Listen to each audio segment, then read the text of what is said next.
आज होने वाले किसान के रेल रोको आंदोलन को लेकर अंबाला में पुलिस ने अपील की। सोशल मीडिया पर वीडियो जारी कर किसानों से आंदोलन में हिस्सा न लेने की अपील की है।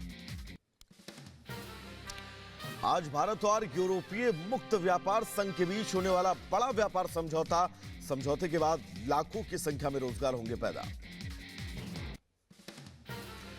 आज से 3 दिनों के भारत दौरे पर रहेंगे न्यूजीलैंड के डिप्टी पीएम पीटर्स। भारतीय विदेश मंत्री एस जयशंकर के निमंत्रण पर पीटर्स करेंगे दौरा। कांग्रेस से बीजेपी में शामिल हुए कौस्तव बागची ने पीएम मोदी को खून से लिखा लेटर। चिट्ठी में लिखा, बंगाल को चोरों से बचाएं। पटना में गृह मंत्री अमित शाह का सोनिया गांधी और लालू यादव पर जोरदार हमला। कहा, कांग्रेस आरजेडी बेटों के लिए करते हैं राजनीति। लालू को दी चेतावनी। कहा, गरीबों की जमीन कब्जाने वाले जेल जाएंगे। मुख्यमंत्री शाह की अगुवाई में बीजेपी मुख्यालय में बड़ी बैठक। जेपी नड्डा भी मीटिंग में मौजूद। मध्य प्रदेश, गुजरात और तेलंगाना की बची हुई सीटों पर चर्चा। एनडीए में शामिल हुई TDP Jana Sena party. JP Nadda ने एनडीए में टीडीपी जनसेना पार्टी का स्वागत किया। ट्वीट कर लिखा, बीजेपी टीडीपी जनसेना विकास के लिए प्रतिबद्ध। उत्तराखंड में कांग्रेस को लगा बड़ा झटका। कांग्रेस नेता मनीष खंडूरी बीजेपी में शामिल। सीएम धामी की मौजूदगी में शामिल हुए खंडूरी। पूर्व सीएम भुवन चंद खंडूरी के बेटे हैं मनीष। राजस्थान में सियासी हलचल तेज। कांग्रेस के कई नेताओं के बीजेपी में शामिल होने पर कांग्रेस नेता संयम लोढ़ा ने कहा, बीजेपी में जो नेता जा रहे हैं उनके निजी स्वार्थ हैं, उनके जाने से कोई फर्क नहीं पड़ता। बीजेपी में यूपी बिहार में विधान परिषद के उम्मीदवारों की लिस्ट जारी।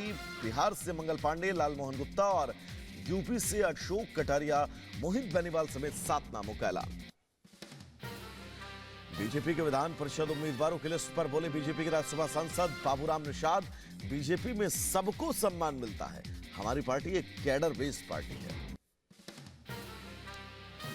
लोकसभा चुनाव के लिए शरद पवार ने सुप्रिया सुले के नाम की घोषणा की। महाराष्ट्र की बारामती सीट से सुप्रिया सुले उम्मीदवार।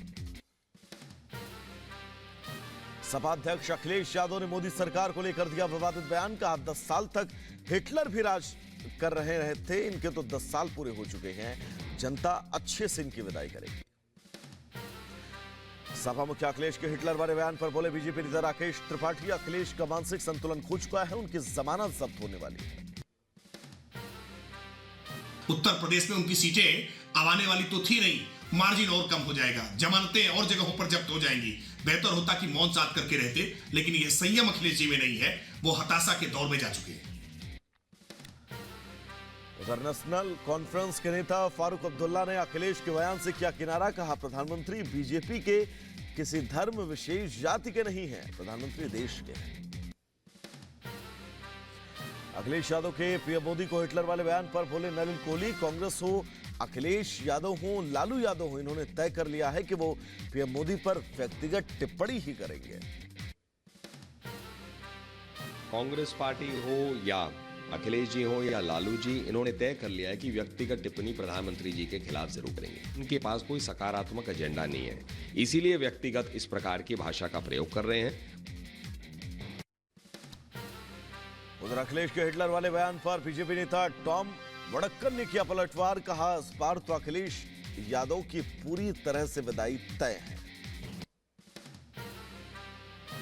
ऑस्ट्रेलियन डिग्री लिया हुआ है, उनको जानकारी तो है, विदाई तो उनका हुआ है, और आने वाले इलेक्शन में जो होना है वो तो आपके सामने ही होगा।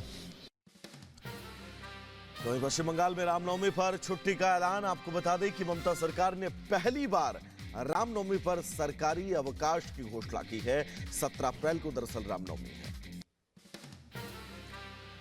रामनवमी पर पश्चिम बंगाल में छुट्टी घोषित करने पर बीजेपी ने कसा तंज। कहा, ममता की हिंदू विरोधी छवि सुधारने की कोशिश, लेकिन अब बहुत देर हो चुकी है।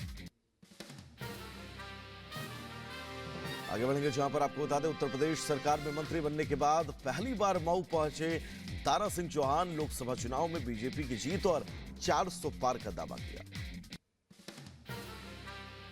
इस तरीके का उत्साह मैं देख रहा हूं, जो 400 का लक्ष्य निर्धारित किया 400 के पार, लेकिन ये उत्साह देख करके मुझे लगता है कि 400 के पार इसका पता नहीं चलेगा कि कितना पार है। कांग्रेस पर परिवहन मंत्री दयाशंकर सिंह का बड़ा हमला, का यूपी में मैदान छोड़कर भाग गए सोनिया गांधी और राहुल गांधी। माननीय सोनिया गांधी जी और राहुल गांधी दोनों उत्तर प्रदेश के मैदान छोड़कर के भाग गए, जहां पर 80 की 80 सीटें हैं। तो ये कांग्रेस पार्टी का कॉन्फिडेंस गायब हो चुका है और मोदी जी के सामने वो टिक नहीं पाएंगे। उत्तर प्रदेश के अंबेडकर नगर में केंद्रीय वित्त राज्य मंत्री पंकज चौधरी ने कानून व्यवस्था की तारीफ की, कहा योगी सरकार ने दशा और दिशा बदल दी। यूपी के अंबेडकर नगर में पोलिंग बूथों पर पढ़कर सुनाया जाएगा वोटरों का नाम, जिन वोटर्स के नाम नहीं होंगे उनके तत्काल जोड़े जाएंगे नाम। लखनऊ में बोले केंद्रीय रक्षा मंत्री राजनाथ सिंह, कहा लखनऊ के लोगों ने मुझे बहुत प्यार दिया है, पीएम के नेतृत्व में एनडीए सरकार बनेगी। हरियाणा के गुरुग्राम में लोकसभा चुनाव को लेकर हुई बीजेपी की बैठक में शामिल हुए एमपी के सीएम मोहन यादव। चंडीगढ़ में फिर हुआ खेल, आम आदमी पार्टी छोड़कर बीजेपी में गए 2 पार्षद पूनम और नेहा सहरावत ने घर वापसी की। दोनों पार्षद वापस अब आम आदमी पार्टी में शामिल हुए। लोकसभा चुनाव के ऐलान से पहले राष्ट्रीय चुनाव आयुक्त अरुण गोयल ने अपने पद से दिया इस्तीफा, राष्ट्रपति ने किया मंजूर। यूपी के फिरोजाबाद में गैंगस्टर एक्ट में प्रशासन की बड़ी कार्रवाई, आरोपी साजिद खान की 2 करोड़ से ज्यादा की चल अचल संपत्ति कुर्क। राजस्थान क्रिकेट संघ को मिला नया अध्यक्ष, धनंजय सिंह खीवंसर को चुना गया अध्यक्ष। आरसीए चुनाव के बाद स्थायी अध्यक्ष चुना जाएंगे धनंजय सिंह। वैभव गहलोत आरसीए से दे चुके हैं इस्तीफा।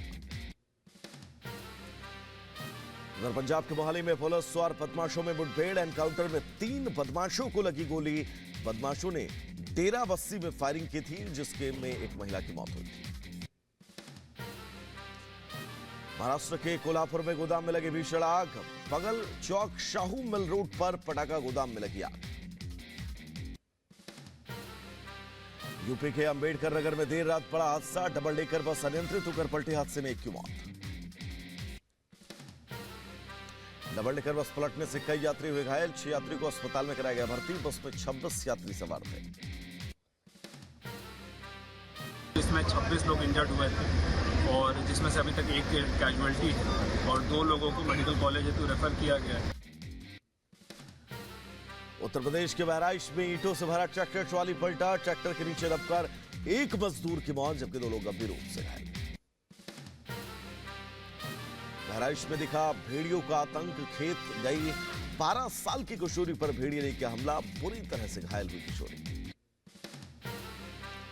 यूपी के हाथरस में शादी समारोह में हर्ष फायरिंग करने वाले एक आरोपी को पुलिस ने किया गिरफ्तार। आरोपी से एक अवैध पिस्टल सहित एक जिंदा कारतूस बरामद। यूपी के मैदान में अनियंत्रित होकर पलटा ई रिक्शा, मेला देखकर घर लौट रहे थे सवारी, रिक्शा सवार महिला समेत कई लोग घायल। राजस्थान के सुरही में शिवरात्रि मेले के झड़प के दौरान पुलिस कांस्टेबल की हत्या, तस्वीरें भी सामने आई। यूपी के सहारनपुर में नाबालिग से दुष्कर्म का आरोपी गिरफ्तार, 2 दिन पहले दुष्कर्म की वारदात को दिया था अंजाम। सीसीटीवी की मदद से पुलिस ने आरोपियों को किया गिरफ्तार। दिल्ली के सीलमपुर ब्रह्मपुरी में सार्वजनिक शौचालय में गोलीबारी, गोली लगने से 1 की मौत, 1 गंभीर रूप से घायल। यूपी के मथुरा में आबकारी विभाग की टीम ने अवैध शराब फैक्ट्री पर मारा छापा, मौके से 2 तस्करों की गिरफ्तारी, भारी मात्रा में अवैध शराब बरामद। यूपी के अंबेडकर नगर में नाबालिग लड़की के अपहरण मामले में आरोपी गिरफ्तार, पुलिस ने भेजा जेल। नाबालिग से जबरन शादी का दबाव बना रहा था आरोपी। उत्तर प्रदेश के बहराइच में शराब की दुकान पर दबंगों ने मचाया उत्पात, शराब का पैसा मांगने पर दुकानदार को पीटा, पुलिस ने कुछ लोगों को हिरासत में लिया। यूपी के बुलंदशहर में एक होटल में प्रेमी युगल ने खाया जहर, लड़के की हुई मौत, युवती को अस्पताल में कराया गया भर्ती। यूपी के बुलंदशहर में शराब की दुकान पर युवक के साथ मारपीट, वीडियो वायरल।